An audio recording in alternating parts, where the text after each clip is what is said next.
এক গ্রামে এক অপরিচিত ব্যবসায়ী এলো আর ঘোষণা করলো 100 টাকা করে বাঁদর কিনবে। সেই গ্রামের আশেপাশে অনেক বাঁদর ছিল। গ্রামবাসীরা খুশি হয়ে বাঁদর ধরতে লেগে পড়লো। কিছুদিনের মধ্যে ব্যবসায়ী 1000 বাঁদর কিনে নিল। এবার গ্রামে বাঁদরের সংখ্যা অনেকটাই কমে গেল। যা ছিল তাদের আর ধরতে পারা যাচ্ছিল না। তাই ব্যবসায়ী ঘোষণা করলো এবার 200 টাকা করে বাঁদর কিনবে। গ্রামবাসীরা নতুন উৎসাহে বাঁদর ধরতে লেগে গেল। এইভাবে ব্যবসায়ী আরও 150 বাঁদর কিনে নিল। এবার গ্রামে বাঁদরের সংখ্যা প্রায় শেষের দিকে। ব্যবসায়ী যখন দেখলো গ্রামবাসীরা আর বাঁদর ধরতে উৎসাহ দেখাচ্ছে না, তখন ব্যবসায়ী ঘোষণা করলো একটা বাঁদর 500 টাকা করে কিনবে। এভাবে আরও 5-7টা বাঁদর কিনলো। এবার যে বাঁদরকেই দেখতে পায় তাকে ধরে খাঁচায়।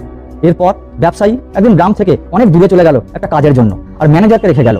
ম্যানেজার গ্রামবাসীদের ডেকে বলল, এখানে প্রায় 1200-র কাছাকাছি বাঁদর আছে, আমি আপনাদের 350 টাকা করে বিক্রি করে দিচ্ছি। মালিক এলে আপনারা 500 টাকা করে বিক্রি করে অনেক টাকা লাভ করতে পারবেন। গ্রামবাসীরা খুব খুশি হলো আর জমানো যা টাকা ছিল তা দিয়ে সব বাঁদর কিনে নিল।